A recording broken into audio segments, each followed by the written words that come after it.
بسم اللہ الرحمن الرحیم نحمدہ ونصلی علی رسولہ الکریم۔ محترم بھائیوں، دوستوں اور بزرگوں، ایک بہت بڑے مقصد کے لیے ہم اور آپ جمع ہوئے ہیں، جو مقصد اللہ جل جلالہ مانا والوں نے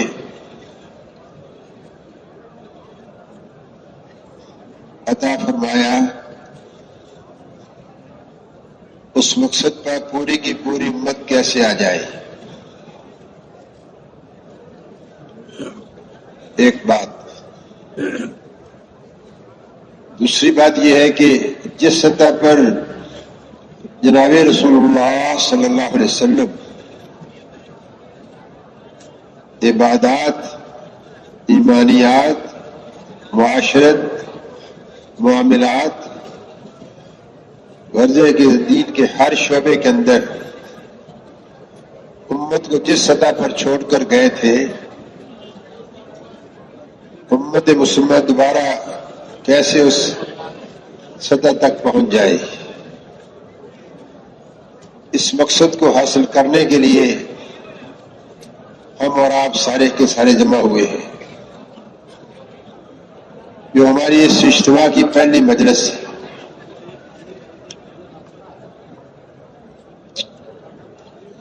کیونکہ مقصد بہت عظیم ہے اور امت سے یہ منصب ایک مدت سے چھوٹا ہوا ہے، اللہ ماشاء اللہ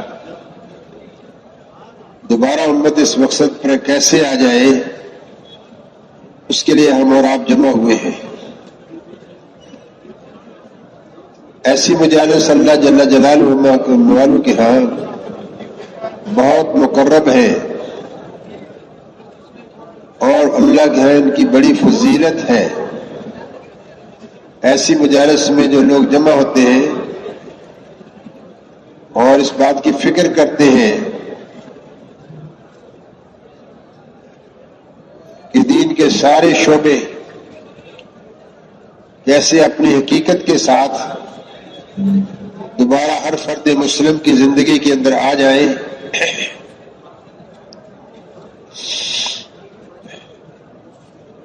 جب ایسے لوگ اس مقصد کے لوگ جمع ہوتے ہیں تو اللہ تعالی شان کی خصوصی رحمتیں نازل ہوتی ہیں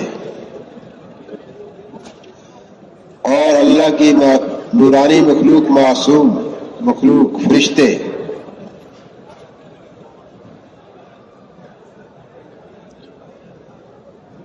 جمع ہو جاتے ہیں اور مجلس کے اختتام تک بیٹھتے ہیں۔ مجلس ختم ہونے پر شرکائے مجلس کی سب کی اللہ کی طرف سے مغفرت کا اعلان کیا جاتا ہے۔ مجلس کے آخر میں اعلان کیا جاتا ہے کہ سب شریک ہونے والوں کی مغفرت ہو گئی، ان کے گناہوں کو معاف کر دیا گیا۔ اللہ ہم سب کو اس ایسے مواقع کے اندر شامل ہونے کی اور اس کی قدردانی کی توفیق عطا فرما دے۔ تو میرے دوستوں اور بھائیوں، جتنا ہم اور آپ سارے کے سارے یکسوئی کے ساتھ شروع سے آخر تک اپنے جیسے گھروں کو چھوڑ کر آئے اور اپنے اپنے شغل کی جگہ سے نکل کر آئے، ایسے ذہنی طور پر بھی ہم اور آپ سارے کے سارے اپنے آپ کو فارغ کر کے بیٹھے، کیونکہ دل ایک ہی ہے، اس میں ایک وقت کے اندر ایک ہی بات آ سکتی ہے، یا جو بات عرض کی جا رہی ہوگی وہ آئے گی، یا جو ہم سوچ رہے ہوں گے وہ آ رہی ہوگی۔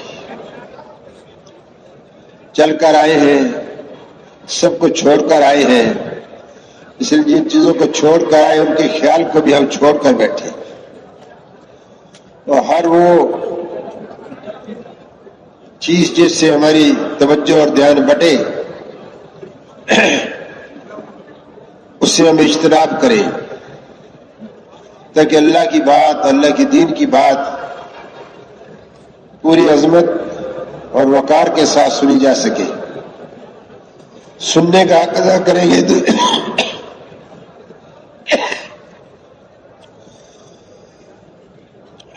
سننے کا حق ادا کریں گے تو حق تعالی شان عمل کے وقت میں یاد بھی کرائیں گے اور عمل کرنا اللہ آسان بھی فرمائے گی۔ اللہ ہم سب کو توفیق عطا فرما دے۔ آپ ہیں سب سے پہلے آنے والے، بعد میں آنے والے سب آپ کی طرف دیکھیں گے۔ جتنی ہماری یکسوئی اور ہوگی اتنا ہی انشاءاللہ بعد میں آنے والے بھی۔ جب وحی مبارکہ نازل ہوتی تھی، آپ صلی اللہ علیہ وسلم وحی کے الفاظ کو یاد کرنے کی کوشش فرمایا کرتے تھے۔ تو حق تعالی شان کی طرف سے ارشاد ہوا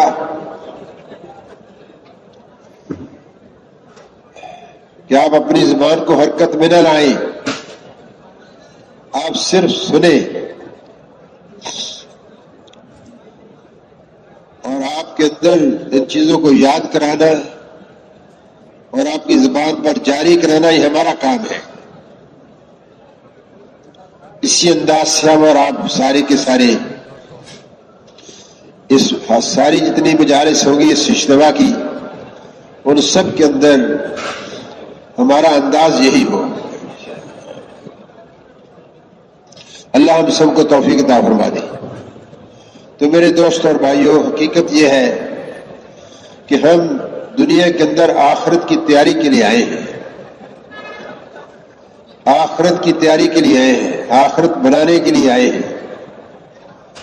اللہ نے ساری کائنات کو بنایا ہے، کتنی قسم کی، کتنی اقسام ہے مخلوقات کی، یہ تو اللہ ہی کے علم کے اندر ہے، انسانی عقل اس کا احاطہ نہیں کر سکتی۔ لیکن جتنی بھی مخلوقات اللہ نے بنائی ہے، ان کو دو حصوں میں اگر تقسیم کیا جائے تو جاندار اور بے جان دو قسم کی مخلوقات ہیں۔ اور جو جاندار مخلوق ہے اس میں سے اللہ جل جلالہ والہ فرماتے ہیں کہ میں نے جو انسان بنایا ہے وہ سب سے بہترین بنایا ہے۔ ایسی کوئی اللہ کی مخلوق نہیں جاندار مخلوقات میں سے جیسے اللہ نے انسان کو بنایا ہے، بہترین بنایا ہے۔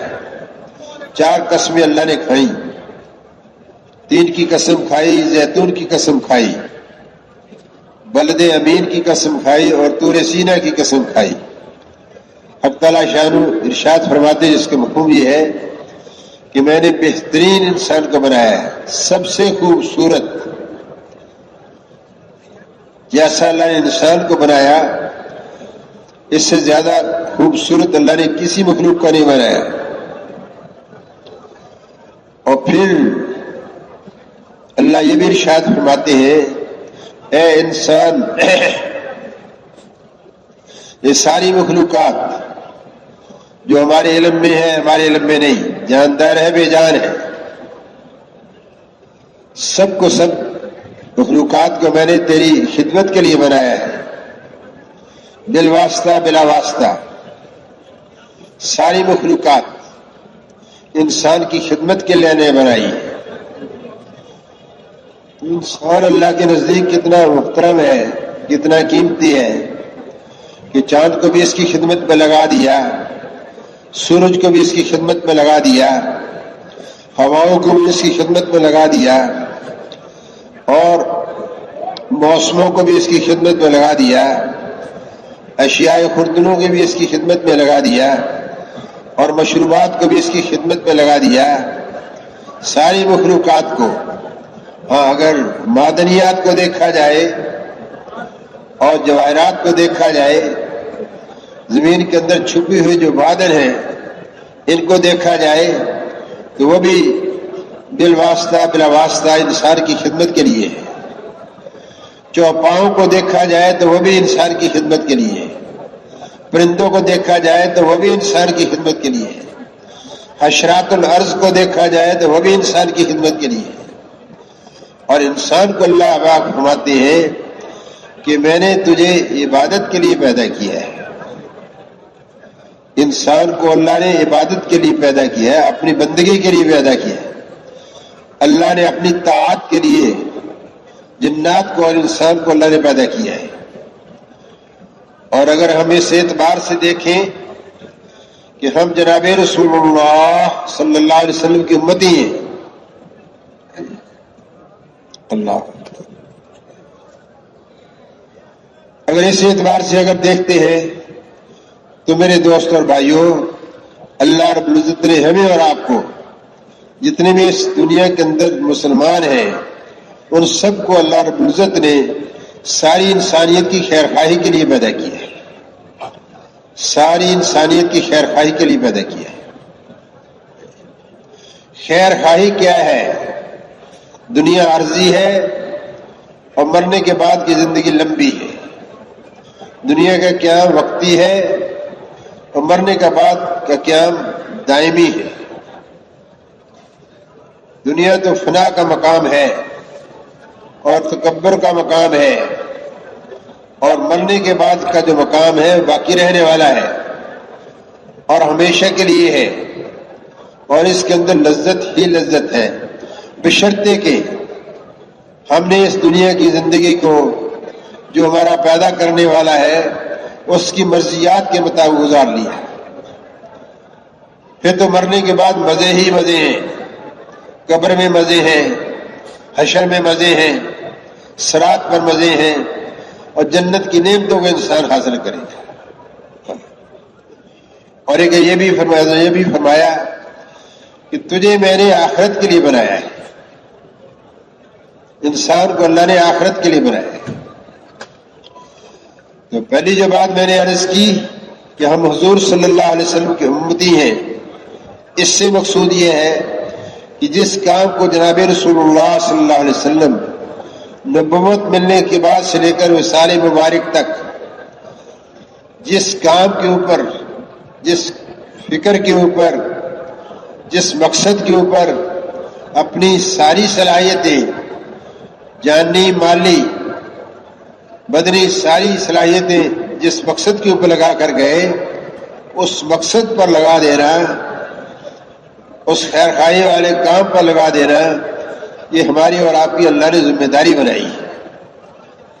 ذمہ داری بنائی. تو بھائی ہم اور آپ سارے کیسے اس مقصد پر آ جائیں، اسی کے لیے یہ ساری مجالس ہوگی. آج پہلی مجلس ہے، صبح بیان ہوگا، مغرب کے بعد ہی بیان ہوگا، مختلف مجالس چلیں گی.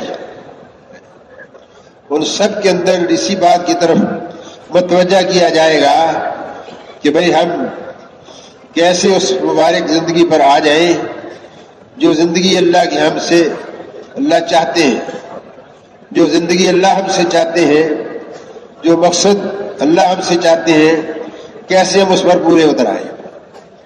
تو میرے دوست اور بھائیوں، اللہ ہم سب کو توفیق عطا فرما دے. تو دنیا کی زندگی تو بہت عارضی ہے. ارشاد فرمایا کہ اس امت کی اوسط عمر جو ہے وہ 60-70 برس ہے. پہلے زمانے کی امتوں کی عمریں بڑی بڑی ہوتی تھی. جیسے ہم اور آپ سنتے ہیں کہ نوح علیہ السلام کی نبوت کا جو زمانہ تھا وہ 950 برس کا تھا. نوح علیہ السلام کیا کام کرتے تھے؟ اپنی قوم کو، اپنی امت کو اللہ کی بندگی کی طرف، اللہ کی طاعت کی طرف بلاتے تھے، اور نافرمانی اللہ کی کرنے سے امت میری بچ جائے، اس پہ دن میں کوشش کرتے تھے، رات کو بھی کوشش کرتے تھے، اور کبھی مجموع کے اندر، کبھی انفرادی طور پر، کبھی چھپ کر، کبھی کھلے طور پر. نوح علیہ السلام 950 سال اس محنت کو کرتے رہے. تو میرے دوستوں اور بھائیوں، بڑی بڑی عمریں ہوتی تھی. اس امت کی جب فضائل سنے گئے بنی اسرائیل کے انبیاء علیہ الصلوۃ والسلام کی زبان مبارک سے، تو ایک خاتون بڑی عمر کی، اس نے سوال کیا جس امت کے، وہ حضور صلی اللہ علیہ وسلم کی امت کے، جس میں ہم اور آپ سارے شامل ہیں، ہمارے اور آپ کے جب فضائل سامنے آئے تو اس عورت نے سوال کیا ان کی امت کی انسانوں کی عمریں کتنی ہوگی؟ عرض کیا گیا، ارشاد ہوا کہ 60-70 برس اوسطاً محمد صلی اللہ علیہ وسلم کی امت کے انسانوں کی عمریں ہوگی۔ تو اس عورت نے ایک جواب دیا، بات کی جو عرض کرنا چاہتا ہوں۔ اس نے کہا کہ اگر 60-70 برس ان کی اوسط عمر ہے، اتنی عمر تو میں ایک ہی سجدے کے اندر گزار دوں، ایک ہی سجدے کے اندر گزار دوں، کیونکہ ان کی عمریں بڑی ہوتی تھیں، عبادت بھی بہت بڑی خوب کرتی تھے وہ پہلے ہفتوں کے لوگ۔ تو میرے بھائی اور دوستو، دنیا تو ہے ہماری 60-70 سال کی اوسطن، 100 سے اوپر کوئی جاتا ہے، اور زندگی جو اللہ نے ہمیں عطا فرمائی ہے، 2 مقاصد ہیں، ایک بحیثیت ابدیت کے کہ ہم اور آپ سارے کے سارے مکلف ہیں، لا الہ الا اللہ محمد رسول اللہ، اس کے زبان سے اقرار کرنے کے اور دل سے تسلیم کرنے کے بعد، تصدیق کرنے کے بعد اس بات کے مکلف ہیں کہ ہمارے جسم سے جو بھی اعمال نکلیں وہ اللہ کے احکامات کے مطابق ہوں اور جناب رسول اللہ صلی اللہ علیہ وسلم کے طریقے کے مطابق۔ اللہ نے دین کے اندر 2 قسم کے احکامات عطا فرمائے ہیں، ایک کرنے کے، ایک نہ کرنے کے۔ کرنے کے احکامات کو کیسے کرنا ہے، اس کے لیے حضور اکرم صلی اللہ علیہ وسلم کی زندگی کا ہر عمل اللہ کے ہر حقوق کو پورا کرنے کے لیے بہترین نمونہ ہے۔ اللہ خود فرماتے ہیں جس کا مفہوم یہ ہے، نبی صلی اللہ علیہ وسلم کا عمل اللہ کے ہر حقوق کو پورا کرنے کا بہترین نمونہ ہے، اس سے بہتر اور کوئی نمونہ نہیں ہو سکتا، شکل نہیں ہو سکتی۔ اور نہ کرنے کے جو احکامات ہیں ان سے رک جانا، بچ جانا، منع ہو جانا ہی دین ہے۔ وہ احکامات 2 قسم کے، کرنے کے، نہ کرنے کے۔ نہ کرنے کے احکامات سے رک جانا دین، نہ کرنا دین، اور جو کرنے کے احکامات ہیں ان کے لیے رول ماڈل، نمونہ اللہ کے حقوق کو پورا کرنے کا جناب رسول اللہ صلی اللہ علیہ وسلم کا طریقہ ہے۔ جیسے ہم اور آپ، اللہ کا حکم ہے ایمان کے بعد سب سے بڑا، اس نماز کو ہم اللہ کے بڑے حکم کو کیسے پورا کرتے ہیں؟ جناب رسول اللہ صلی اللہ علیہ وسلم کے طریقہ اور ترتیب پر ادا کرتے ہیں۔ طریقہ بدل جائے یا ترتیب بدل جائے تو پھر عبادت کا سب سے بڑا حکم نماز اللہ کے ہاں مقبول نہیں ہے، اللہ کے ہاں وہ قابل قبول نہیں ہے۔ تو دوستوں اور بھائیوں، ایسے ہی زندگی کے ہر شعبے کے اندر، چاہے دیکھنے کا عمل ہو، سننے کا عمل ہو، بولنے کا عمل ہو، اور ہاتھوں کے استعمال کا عمل ہو، اور پاؤں سے چلنے کا عمل ہو، لباس کے پہننے کا عمل ہو، لباس کے اتارنے کا سب عمل ہو، کھانے کا عمل ہو، پینے کا عمل ہو، گھر میں داخل ہونے کا عمل ہو، گھر سے باہر نکلنے کا عمل ہو، سفر کا ہو، حضر کا ہو، ازدواجی زندگی کا ہو، اور پڑوس کے ساتھ تعلقات کا عمل ہو، جتنے اعمال ہیں ان کے اندر اللہ کا کیا حکم ہے اور جناب رسول اللہ صلی اللہ علیہ وسلم کا کیا طریقہ ہے۔ یہ تو ہے ابدیت، اللہ کی طاعت کیسے کرنی ہے۔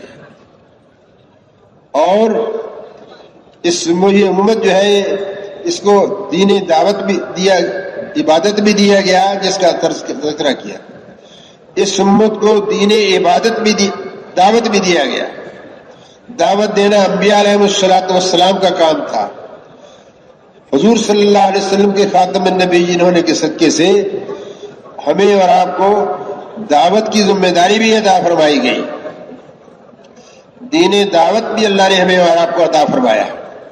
ہم نبی نہیں، لیکن حضور صلی اللہ علیہ وسلم کے خاتم النبیین ہونے کے صدقے سے اللہ رب العزت نے اس ذمہ داری سے بھی ہم اور آپ کو سب کو سرفراز کیا ہے.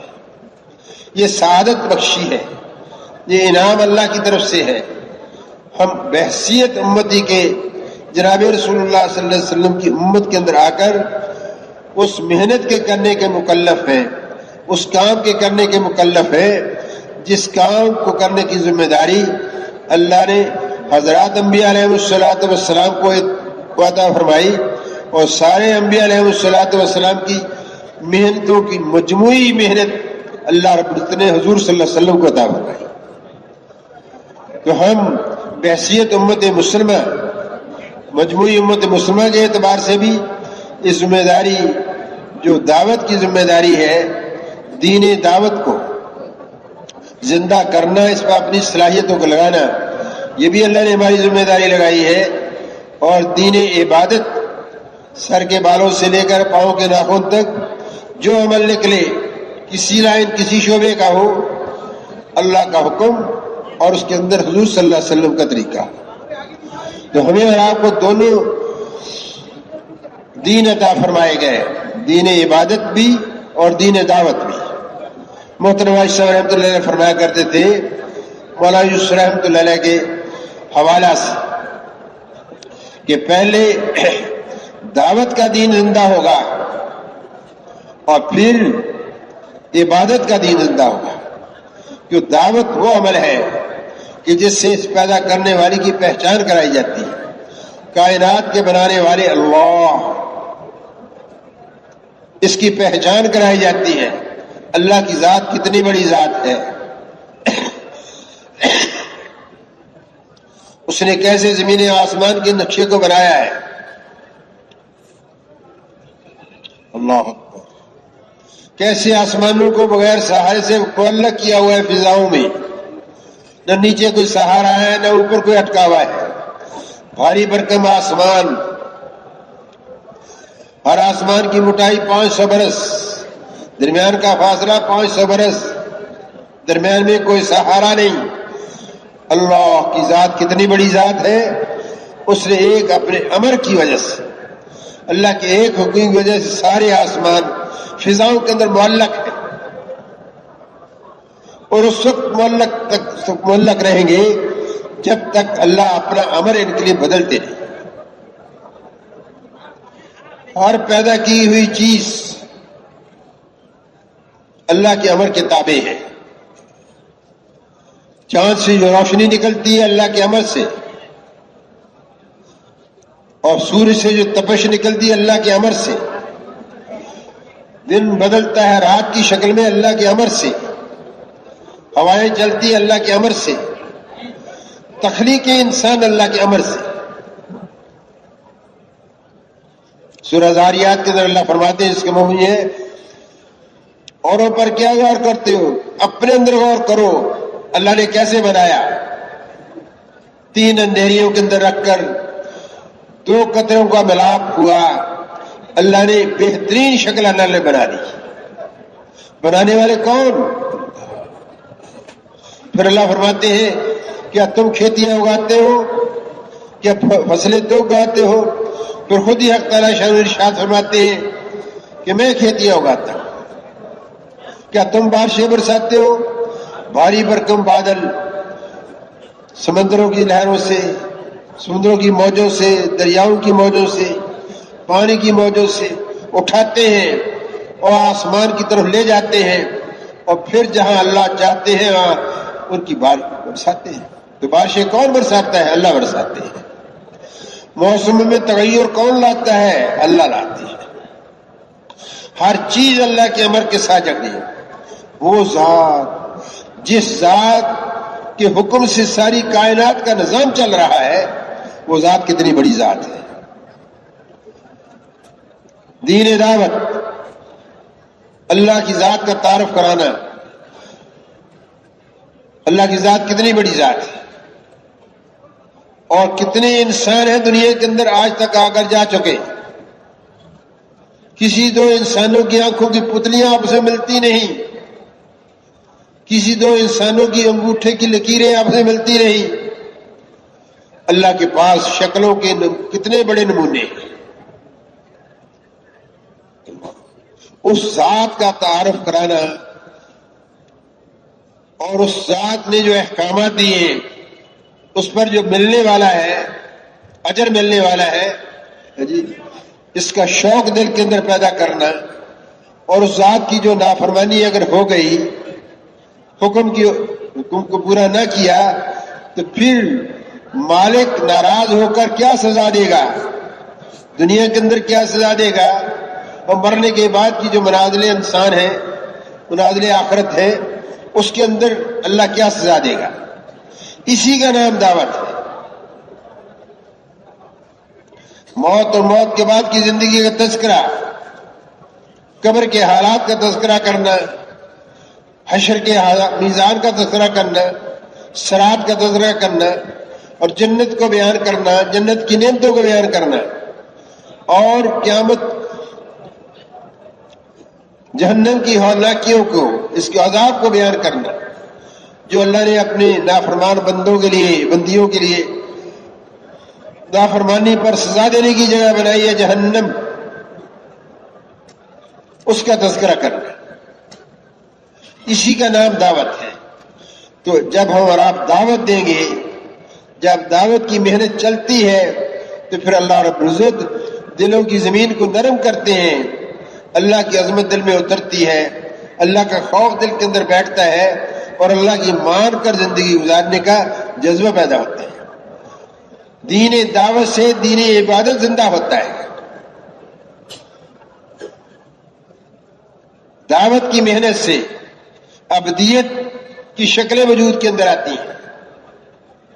جب دعوت کے ماحول کے اندر انسان چلتا ہے, اور جن عنوانات کا اجمالاً تذکرہ کیا ہے, ان کے تذکروں کے ماحول کے اس میں انسان گزرتا ہے, تو ایسے انسان جو ساری زندگی بھر ہوش سنبھلنے سے لے کر بڑھاپا آ گیا اور کبھی اللہ کے حضور میں سجدہ نہیں دیا تھا, پھر ساری زندگی اس انداز سے گزارتے ہیں کہ قضائے عمری بھی پوری کرتے ہیں, سجدے بھی دیتے ہیں. نبی علیہ الصلوۃ والسلام کی سنت پر, آپ کے طریقے پر زندگی گزارنے کی بجائے رواج کو سامنے رکھ کر زندگی گزارنے والے جب ایسے ماحول کے اندر آتے ہیں, تو اللہ پاک دلوں کی زمین کو بدلتے ہیں, دلوں کے اندر وہ احساس پیدا کرتے ہیں کہ ہمارا بہت بڑا نقصان ہو گیا. اور پھر آپ صلی اللہ علیہ وسلم کے ایک ایک طریقے کو سامنے رکھ کر علماء کرام, مفتی صاحبان سے پوچھ کر اپنی خواہشات والی زندگی چھوڑتے ہیں, رواج والی زندگی چھوڑتے ہیں, اللہ کی طاعت والی زندگی پر آتے ہیں, اور حضور صلی اللہ علیہ وسلم کے طریقے پر اپنی زندگی کو لانے میں فخر اختیار کرتے ہیں, فخر محسوس کرتے ہیں. اور یہی کامیابی کی چیز ہے. دنیا دارالامتحان ہے اور آخرت کی تیاری کے لیے آئے ہیں. اسی بات کے لیے ہم اور آپ آئے. تو میرے دوستوں اور بھائیوں, یہ ہماری پہلی مجلس ہے. تو میری درخواست یہ ہے کہ آنے والوں کو ان کا اکرام بھی ہو.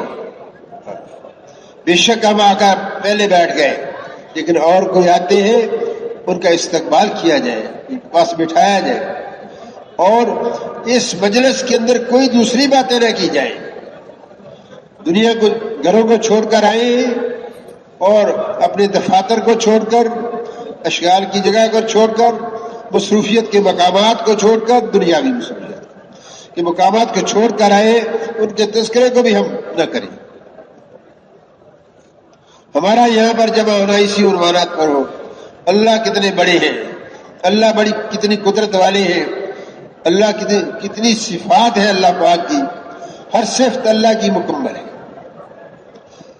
چند دن پہلے ایک صاحب بیان فرما رہے تھے, اللہ پاک کی صفت بصیر اتنی وسیع ہے, اللہ کتنے دیکھنے والے ہیں. اللہ اکبر. فرمایا سیاہ رات ہو اور بادل چھائے ہوئے ہوں اور سیاہ پتھر کے اوپر ایک سیاہ رنگ کی چونٹی جب چلتی ہے، اللہ اس کے دل کے اندر کیا اس کے جذبات ہیں اس کو بھی دیکھتے ہیں، اور اس کی پاؤں کی آہٹ کو بھی اللہ سنتے ہیں۔ اللہ کا ایسے سمیع ہے۔ اور ہمارے اور آپ کی آنکھ کا اشارہ کیا چیز ظاہر کرتا ہے، اللہ اس سے بھی واقف ہے۔ ہمارے دلوں کے اندر کیا بھید چھپے ہوئے ہیں، اللہ اس کو بھی جانتے ہیں۔ اور اللہ اتنے قریب ہے اتنا کوئی قریب نہیں۔ اللہ اکبر، سب سے زیادہ قریب ہمارے اللہ ہے۔ کوئی جگہ ایسی نہیں جہاں اللہ موجود نہیں۔ تو دوستوں اور بھائیوں، ان مجلسوں کی ہم قدر کریں اور بھائی ایسے ماحول کے اندر خود نکلنا، اوروں کو نکلنے کے لیے تیار کرنا، خود ایسے ماحول کے اندر آنا، اوروں کو ایسے ماحول میں آنے کے لیے شوق دلانا، ترغیب دینا، اور دنیا سے کیا لے کر جانا ہے اس کو بیان کرنا ہے۔ جو اسباب زندگی ہم نے جمع کر رکھے ہیں مکانات کی شکل کے اندر، جائیداد کی شکل کے اندر، ایجادات کی شکل کے اندر، اور جتنے بھی اسباب تیار کر رکھے ہیں، یہ سب موت کی ہچکی آنے تک ہے۔ ایک دم مسافر ہوا، یہ سارے نظر سے اوجھل ہو گئے اور ہم سے غیر ہو گئے، اور ان کے وارث بن گئے، ہمارا کوئی تعلق نہیں رہا۔ کیا لے کر جانا ہے؟ خالی بدن آئے ہیں دنیا کے اندر، خالی بدن آئے ہیں اور خالی بدن یہاں سے جائیں گے۔ کسی کی بہت اربوں کی یا کھربوں کی یا کروڑوں کی کوٹھی اس کے ساتھ نہیں جائے گی، جو پدم پتی ہے اس کی جائیداد ساتھ نہیں جائے گی، اس کے ملٹی سٹوری پلازے سب یہیں رہ جائیں گے، اعلیٰ ماڈل کی کاریں ان کی یہیں رہ جائیں گی۔ خالی ہاتھ آئے ہیں، خالی ہاتھ جائیں گے۔ ہاں، جب یہاں سے جاتا ہے انسان، 2 گز کفن اس کے جسم پہ لپیٹ دیا جاتا ہے۔ یہ انسان اس کائنات کا شہزادہ ہے، احترام کے ساتھ دنیا سے چلا جائے، ورنہ اس کی بھی ضرورت نہیں ہے، ورنہ اس کی بھی کوئی ضرورت نہیں۔ میرے بھائیو، ہم سوچیں، ہم گامزن ہیں آخرت کی طرف، پہلے آئے چلے گئے، لوٹ کر دوبارہ نہیں آئیں گے۔ ہم آئے ہیں، چلے جائیں گے، دوبارہ موقع نہیں ملے گا۔ ہمارے بعد میں آئیں گے، وہ بھی جائیں گے۔ یہ دنیا ایک پردوس راستے کی منزل ہے، اصل ہمارا ٹھکانہ بہت آگے ہے۔ اس کا کیا بہت عارضی، بعد کی منازل بڑی لمبی۔ ان باتوں کا تذکرہ کریں گے، انہی کو سوچیں گے، اسی پر ہی غور کریں گے۔ اللہ نے کیا ارشاد فرمایا، حضور صلی اللہ علیہ وسلم کیا ارشاد، جو فضا مدینہ منورہ کے ماحول کے اندر آپ کی زندگی کے اندر تھی، قال اللہ و قال رسول کی باتیں تھیں۔ اللہ نے کیا فرمایا، اللہ کے رسول صلی اللہ علیہ وسلم کیا، مردوں کے اندر بھی یہی باتیں، بچوں کے اندر بھی یہی باتیں، گھروں میں بھی یہی باتیں، مسجدوں میں بھی یہی باتیں، بازاروں میں بھی یہی باتیں۔ تو ہم ایک فضا بنائیں اس ماحول کے اندر، ہم جن چیزوں کو چھوڑ کر آئے ہیں ان کے طرزوں کو منیمائز کریں، کم کریں، ختم کریں، ضرورت کے درجے میں اس کو رکھیں بس۔ اور جو ممبر سے بات چلے اسی بار کا تکرار ہو، اسی کو دہرایا جائے۔ ایک زمانہ تھا، یہ کہا جاتا تھا کہ جب بیان ختم ہو جائے تو جوگالی کیا کرو، جیسے گائے اور بھینس چارہ کھانے کے بعد منہ ہلاتی رہتی ہے، زبان چلاتی رہتی ہے۔ مقصود یہ تھا حضرات کا کہ جو بیان سنا ہے اس کو دہراؤ، کسی کو ایک بات یاد ہو، کسی کو دوسری بات یاد ہو، کسی تیسری بات یاد ہو، تاکہ سنی ہوئی بات ازبر ہو جائے، اور اللہ پاک ہم سب کو عمل کی توفیق عطا فرمائے۔ سارے کوشش کریں گے جی اس کی، خود بھی اجتماعی عمل میں شروع سے آخر تک ہر شریک ہونے والے کو درخواست کی جائے اگر مجلس سے اٹھنا چاہے اٹھنے سے پہلے ہی درخواست کی جائے کہ وہ شروع سے آخر تک بیٹھے، پورا نفع ملے گا، شروع سے آخر تک بیٹھیں گے اور ساری بات کو دھیان اور توجہ سے سنیں گے۔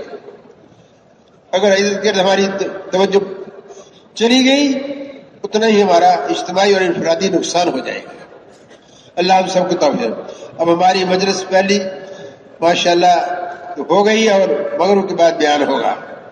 آپ بھائیوں سے درخواست ہے ضروریات سے فارغ ہو کر فرض بات پڑھنے کے بعد سنت پر ادا کرنے کے بعد جلدی ممبر کے پاس جمع ہو جائیں۔ ایسے دیکھو بڑے کی بات سننے کے لیے جمع ہو رہے ہیں، اللہ کی بات ہوگی، انبیاء علیہ الصلوۃ والسلام کی بات ہوگی، حضور صلی اللہ علیہ وسلم کے ارشادات آئیں گے اور صحابہ کی باتیں ہوں گی۔ ہمارے اندر جذبہ ہو، شوق ہو، خود بھی ان باتوں کو سننے کا۔ ہاں بھائی مبین کیا بات کرتا ہے، کیا ہمارے سامنے مطالبہ آتا ہے، اپنے آپ کو اس میں لانے کی ہم کوشش کریں۔ جب مطالبہ عمل ہو تو بڑھ چڑھ کر ہم مسجد وار سارے کے سرکاری تقاضوں کو پورا کرنے کے ارادے کریں۔ اور یہ مجلس یہ اجتماع ہوتا ہے، اس میں تو نقل عمل کے لیے تیار کیا جاتا ہے، کون کتنے بڑے تقاضے کو اپنے ذمے لیتا ہے اس کو پورا کرتا ہے۔ کوشش کریں گے سارے بھائی، اللہ ہم سب کو عمل کی توفیق۔